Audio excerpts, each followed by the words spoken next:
بسم اللہ الرحمن الرحیم۔ شروع اللہ کا نام لے کر جو بڑا مہربان نہایت رحم والا ہے۔ بڑی شان ہے اس ذات کی جس کے ہاتھ میں ساری بادشاہی ہے اور وہ ہر چیز پر پوری طرح قادر ہے، جس نے موت اور زندگی اس لیے پیدا کی تاکہ وہ تمہیں آزمائے کہ تم میں سے کون عمل میں زیادہ بہتر ہے، اور وہی ہے جو مکمل اقتدار کا مالک بہت بخشنے والا ہے، جس نے 7 آسمان اوپر تلے پیدا کیے۔ تم خدائے رحمان کی تخلیق میں کوئی فرق نہیں پاؤ گے۔ اب پھر سے نظر دوڑا کر دیکھو، کیا تمہیں کوئی رکھنا نظر آتا ہے؟ پھر بار بار نظر دوڑاؤ، نتیجہ یہی ہوگا کہ نظر تھک ہار کر تمہارے پاس نامراد لوٹ آئے گی۔ اور ہم نے قریب والے آسمان کو روشن چراغوں سے سجا رکھا ہے، اور ان کو شیطانوں پر پتھر برسانے کا ذریعہ بھی بنایا ہے، اور ان کے لیے دہکتی آگ کا عذاب تیار کر رکھا ہے۔ اور جن لوگوں نے اپنے پروردگار سے کفر کا معاملہ کیا ہے، ان کے لیے جہنم کا عذاب ہے، اور وہ بہت برا ٹھکانہ ہے۔ جب وہ اس میں ڈالے جائیں گے تو اس کے دھاڑنے کی آواز سنیں گے، اور وہ جوش مارتی ہوگی، ایسا لگے گا جیسے وہ غصے سے پھٹ پڑے گی۔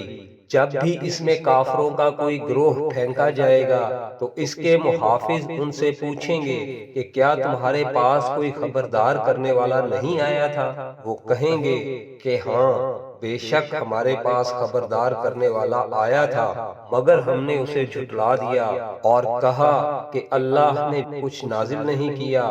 تمہاری حقیقت اس کے سوا کچھ نہیں کہ تم بڑی بھاری گمراہی میں پڑے ہوئے ہو۔ اور وہ کہیں گے کہ اگر ہم سن لیا کرتے اور سمجھ سے کام لیا کرتے تو آج دوزخ والوں میں شامل نہ ہوتے۔ اس طرح وہ اپنے گناہ کا خود اعتراف کر لیں گے۔ غرض پھٹکار ہے دوزخ والوں پر، اس کے برخلاف جو لوگ بن دیکھے اپنے پروردگار سے ڈرتے ہیں، ان کے لیے بے شک مغفرت اور بڑا اجر ہے۔ اور تم اپنی بات چھپا کر کرو یا زور سے کرو، سب اس کے علم میں ہے، کیونکہ وہ دلوں تک کی باتوں کا پورا علم رکھنے والا ہے۔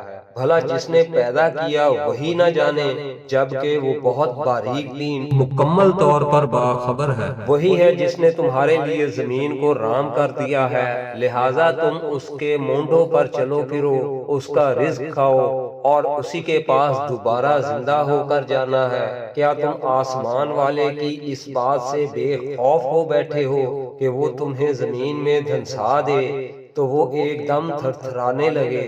یا کیا تم آسمان والے کی اس بات سے بے خوف ہو بیٹھے ہو کہ وہ تم پر پتھروں کی بارش برسا دے؟ پھر تمہیں پتہ چلے گا کہ میرا ڈرانا کیسا تھا۔ اور ان سے پہلے جو لوگ تھے انہوں نے بھی پیغمبروں کو جھٹلایا تھا، پھر دیکھ لو کہ میرا عذاب کیسا تھا۔ اور کیا انہوں نے پرندوں کو اپنے اوپر نظر اٹھا کر نہیں دیکھا کہ وہ پروں کو پھیلائے ہوئے ہوتے ہیں اور سمیٹ بھی لیتے ہیں؟ ان کو خدائے رحمان کے سوا کوئی تھامے ہوئے نہیں ہے، یقیناً وہ ہر چیز کی خوب دیکھ بھال کرنے والا ہے۔ بھلا خدائے رحمان کے سوا وہ کون ہے جو تمہارا لشکر بن کر تمہاری مدد کرے؟ کافر لوگ تو نرے دھوکے میں پڑے ہوئے ہیں۔ اگر وہ اپنا رزق بند کر دے تو بھلا وہ کون ہے جو تمہیں رزق عطا کرے؟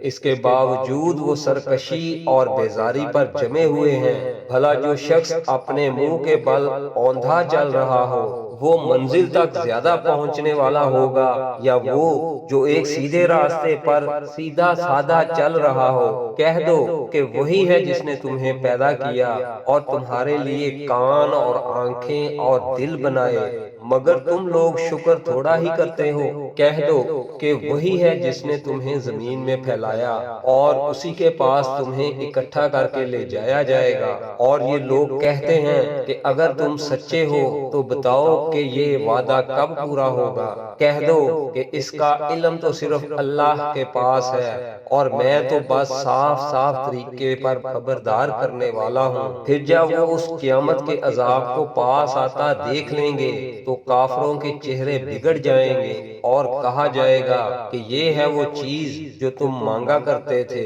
اے پیغمبر، ان سے کہو کہ ذرا یہ بتلاؤ کہ چاہے اللہ مجھے اور میرے ساتھیوں کو ہلاک کر دے یا ہم پر رحم فرما دے، دونوں صورتوں میں کافروں کو دردناک عذاب سے کون بچائے گا؟ کہہ دو کہ وہ رحمان ہے، ہم اس پر ایمان لائے ہیں اور اسی پر ہم نے بھروسہ کیا ہے، چنانچہ ان قریب تمہیں پتہ چل جائے گا کہ کون ہے جو کھلی گمراہی میں مبتلا ہے۔ کہہ دو کہ ذرا یہ بتلاؤ کہ اگر کسی صبح تمہارا پانی نیچے کو اتر کر غائب ہو جائے تو کون ہے جو تمہیں چشمے سے ابلتا ہوا پانی لا کر دے دے؟